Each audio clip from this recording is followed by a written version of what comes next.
की जय. मंदिर 1000 ते 1100 वर्षापूर्वीचं मंदिर आहे. मंदिर कधी बांधलं, कुणी बांधलं त्याला इतिहास नाही. मंदिर सापडून 200 वर्ष झाली. संभाजीनगर ते हैदराबाद पूर्ण निजाम एरिया होता त्यावेळेस.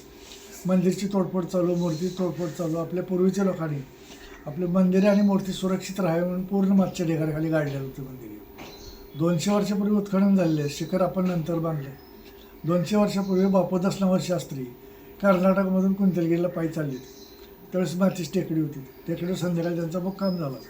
मुक्काम झाला, संध्याकाळी सामायिकाला बसल्यावर त्यांना साक्षात्कार झाला, दृष्टांत झाला, इथं आपलं मंदिर असावं.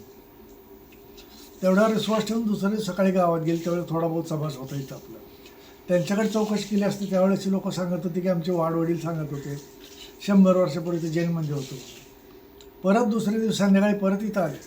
जर काही इथं आपलं खरंच मंदिर असेल आणि माझ्या हातून जर काही कार्य पूर्ण होणार असेल तर परत मला साक्षात्कार घडल, परत दृष्टांत घडल. दुसऱ्या दिवशी परत ध्यानाला बसले. दुसऱ्या दिवशी परत तीच कंडिशन. मग इथून सोलापूर जवळ आहे. सोलापूरचं मोठं घराणं राव सखाराम जोशी. त्यावेळेस इथं काय आपला समाज होता. दोघाकडे गेले बाबा. 2 वेळाने सावरगावला सामायिकाला बसले.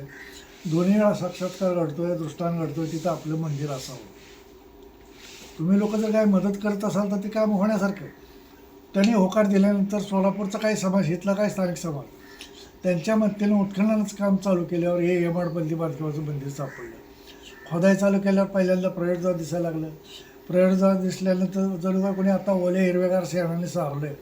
दिवा तेवत होता. जस्ट आता पूजा करून गेले सर. समोरची नायकाची मूर्ती आहे तीच आहे. थोडीशी आपण हालवाली केली.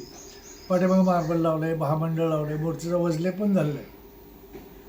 मूर्तीकडे जर तुम्ही आज मी तिला बारकाईने एकाग्रचित्ताने ध्यान लावून जर बघितलं, मूर्ती चेहऱ्यावर भाव बदलते. दुपारी 12 वाजेपर्यंत बाल्यावस्था, संध्याकाळी 6 वाजेपर्यंत तारुण्यावस्था आणि संध्याकाळी 6च्या पुढं वृद्धावस्था. हे इथलं अतिशय आहे. असे मंदिर फक्त तुम्हाला साऊथमध्ये बघायला मिळतात. तुमचं कोल्हापूरचं महालक्ष्मीचं मंदिर असंच आहे. बेळगावचं कमाल बस्ती, खेत्रापूर, कारकल, मुडबेदरी जे मंदिर तिकडं साऊथमध्ये. आपल्या इकडं असं मंदिर बघायला मिळत नाही. इथं आचार्य शांतीसागर महाराजाच्या आर्ष परंपरेनुसार पंचामृताभिषेक होतो 3 वेळा. सकाळी 8:30, 11:30 आणि दुपारी 4:30ला. जरी कोणी नसलं